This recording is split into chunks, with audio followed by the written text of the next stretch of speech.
नागर मगरे की चारनी माता मेवाड़ में इष्ट देवी के रूप में मानी जाती थी। राजघराने में उनकी कुछ अधिक ही मान्यता थी। आम धारणा थी कि चारनी माता अपनी पुजारिन के माध्यम से सच्ची भविष्यवाणी करती है।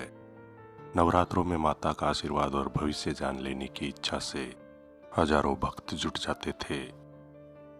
राज परिवार से संबंधित भविष्यवाणी करने के लिए माता चारनी हर समय उपस्थित हो जाती थी, जबकि जनसाधारण को विशेष अवसरों पर ही यह शुभ लाभ प्राप्त होता था। उनके द्वारा वर्षा, कृषि और भावी संकट पर की गई भविष्यवाणियां प्राय सत्य सिद्ध हुई थी। कुंवर पृथ्वीराज और संग्राम सिंह चूंकि राजकुमार थे, तो मंदिर की पुजारी ने जैसे ही उन्हें आते देखा, तत्परता से मंदिर के द्वार खोल दिए।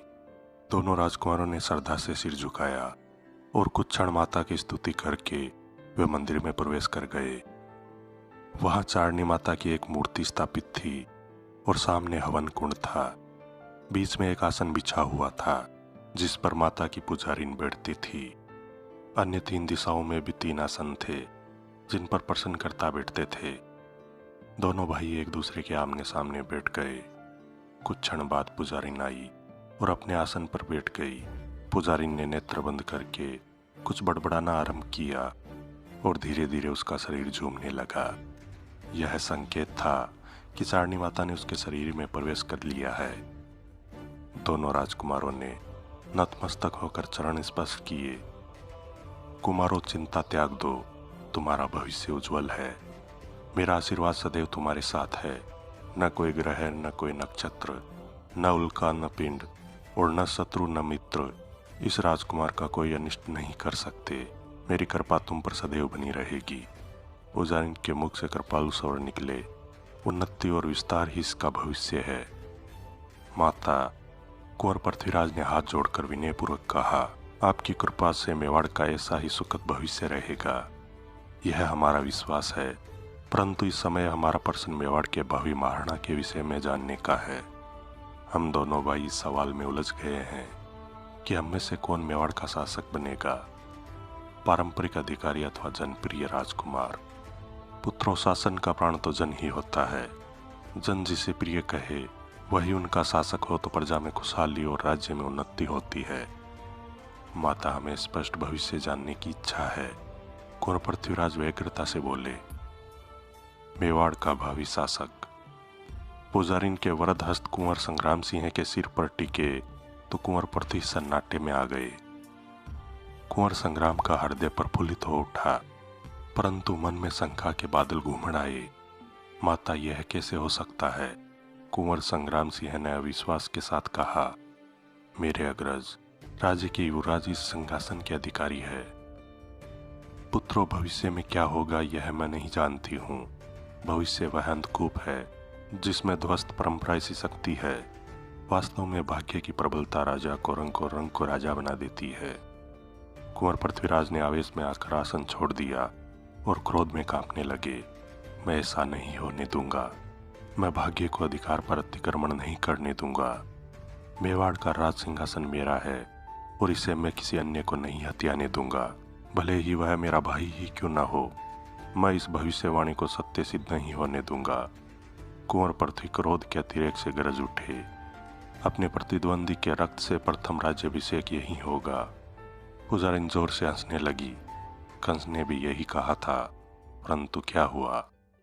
कुंवर पृथ्वीराज ने क्रोध में तमतमाकर म्यान से तलवार निकाल ली। संग्राम सिंह भी सतर्क हो गए। उन्हें कुछ ऐसी ही आशंका थी। वे अपने अग्रज से लड़ना नहीं चाहते थे, परंतु इस स्थिति में आत्मरक्षा आवश्यक थी। कुंवर पृथ्वी रक्त भरे नेत्रों और विष बुझे स्वर में गरज उठे, मैं अपने अधिकार की सुरक्षा आज ही करूंगा। मेरी यह तलवार चारनी माता के चरणों में मेरे भविष्य को सुरक्षित कर देगी। यह कहते हुए पृथ्वी ने संग्राम पर तलवार चला दी। संग्राम सिंह सचेत और सजग थे। स्वयं को भूमि पर गिराकर उन्होंने प्रहार बचा लिया और अपनी तलवार निकालकर वीर मुद्रा में आ गए। भ्राताश्री, यदि मेवाड़ के सिंहासन पर मेरा आसीन होना चारनी माता ने आशीर्वाद स्वरूप कहा है, तो मैं इस आशीर्वाद को असत्य न होने दूंगा। दोनों भाइयों की तलवारें एक दूसरे से टकराई तो बिजली सी कड़कने लगी। दोनों ही वीर राजपुत्र थे। रणकुशल थे और एक ही गुरु के शिष्य थे।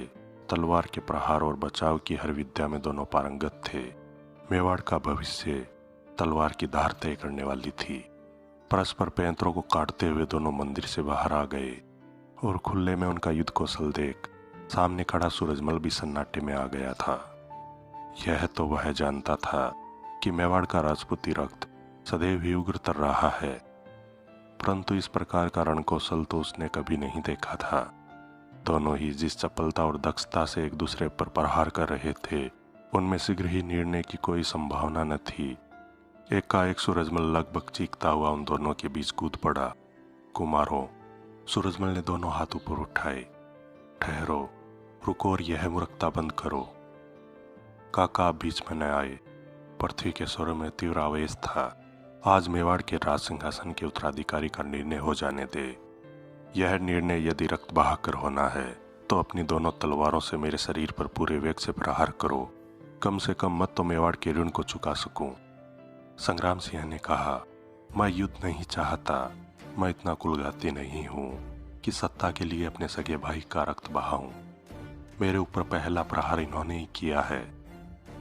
कुमार पृथ्वी, यह कैसा पागलपन है। मैंने तुम्हें चारणी माता का निर्णय सुनने की राय दी थी और तुम युद्ध के लिए उन्मत्त हो गए। सूरजमल रुष्टता का प्रदर्शन करते हुए बोला, मुझे चारणी माता का निर्णय स्वीकार नहीं। मैं उनकी भविष्यवाणी को मिथ्या सिद्ध कर दूंगा, जिसमें उन्होंने मेरे अधिकार को इसे देने की बात कही है। पृथ्वी के रक्त भरे नेत्रों ने संग्राम की ओर देखा। मेरी तलवार इस शत्रु को जीवित नहीं रहने देगी। मूर्ख मत बनो कुमार, सूरजमल ने गंभीरता से कहा। तुम्हारा यह विचार और कर्तव्य अनुचित है। अभी मेवाड़ के राज सिंहासन पर महाराणा रायमल विराजमान है और उनका निर्णय ही सर्वमान्य है। वे जैसा निर्णय लेंगे वैसा ही होगा। काका, मैं फिर कहता हूँ कि मुझे राज सिंहासन का कोई लालच नहीं है। चारणी माता ने भविष्यवाणी अवश्य दी है, परंतु मैं अपने अग्रज का अधिकार छीनने के पक्ष में नहीं हूँ।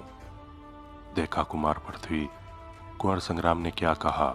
अब तुम भी हृदय से द्वेष दूर कर तलवार को म्यान में रख लो। कुछ निर्णय समय स्वयं करता है और समय आने पर ही उचित अनुचित पर विचार करना राजपूत की शान होती है।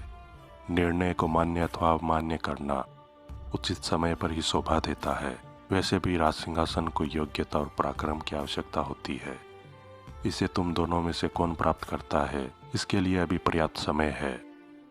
सूरजमल ने दोनों को समझाते हुए कहा, जो अपने कृत और बुद्धि से महाराणा का हृदय जीत लेगा वही मेवाड़ का भावी महाराणा होगा। सूर्य पश्चिम से निकले तो निकले, भूमि और आकाश मिले तो मिले, परंतु मेवाड़ का सिंहासन मेरा है और मेरा ही रहेगा। कुमार पृथ्वी ने अटल प्रतिज्ञा की। जब संकल्प और अधिकार तुम्हारे हैं तो तुम्हारा प्रण सत्य सिद्ध होगा। कुंवर संग्राम सिंह ने इस विषय में कुछ भी कहना उचित न समझा। इस तरह दोनों भाइयों के बीच का झगड़ा शांत हुआ। दोस्तों, महाराणा संग्राम सिंह के इतिहास पर बना यह तीसरा भाग आपको कैसा लगा? कृपया लाइक एवं कमेंट जरूर करें।